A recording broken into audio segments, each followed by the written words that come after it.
Good morning, and this is Clay and Ruthie's Shout Out Chick Friday. This is the second day of our chicks. This is the small cage that we had the small quail in, next to the incubators. Now these chicks are the ones that went through the night that their crops weren't very full, so we separated them so that they had a chance to catch up with the rest of them. They're a mix of the Seabrights and the Old English, the tinier ones that didn't seem to have anything in their crop. Now their crop is where it holds the feed and water before it goes and gets into the digestive system. Alright, there's probably about 15 of them in there that we separated, and the rest of them are still over in the bigger brooders, which is thinned out a little bit. These are the Seabrights, and these guys are doing a lot better today.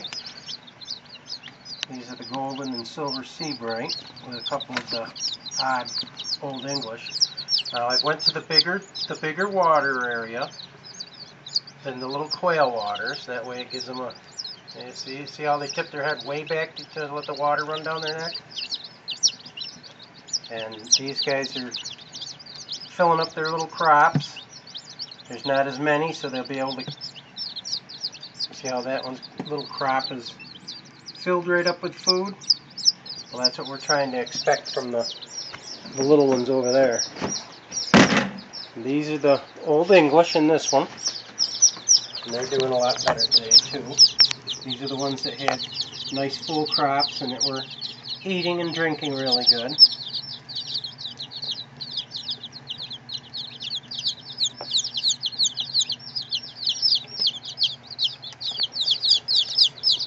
To give you an update. See, they got the larger drinking platform too, so it gives them a chance to get in there and get a good drink. I like to use the quail waters for the first day only because they're just newborns, and it keeps them from these larger, wider ones from them drowning in it. But once they get a day of learning how to drink out of them, I go to the bigger ones so that they can get a little better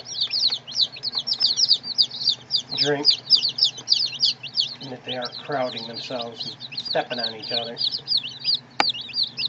You can see that they're picking good, they've got nice full crops.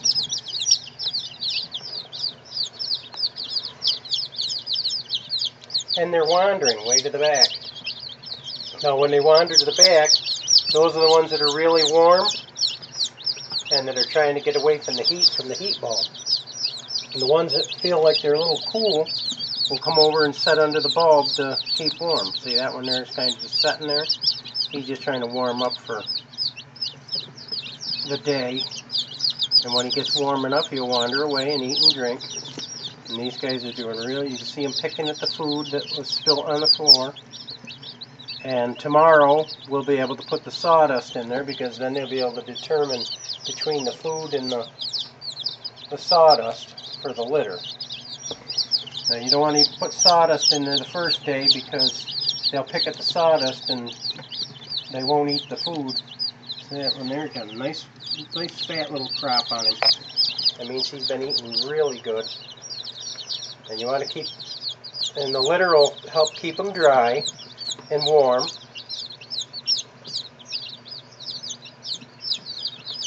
So the only ones we really have to keep an eye on are these little babies over here. And these guys are doing really good they're starting to eat and drink and fill their little crops. You can see them getting drinks.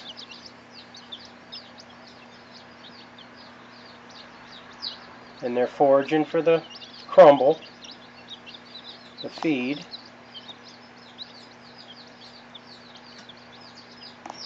And we really enjoy watching the chicks, but this is more of a precaution so that we can make sure everybody's getting something to eat.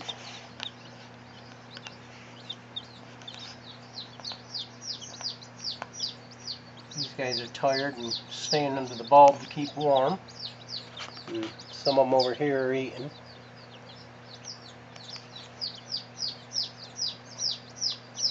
And some of them are getting little drinks.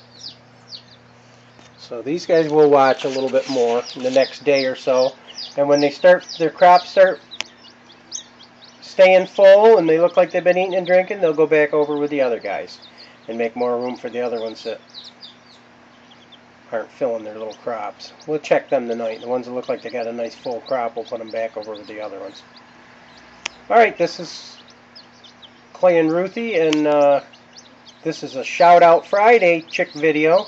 So if you like the video, comment, and anybody that sees the comments below, subscribe to their channels, and they'll subscribe back. And that'll help build your YouTube channel, and it'll make this YouTube community larger and family-oriented and family-friendly. Okay, this is Clay from Popel's Backyard Farm saying goodbye. God bless.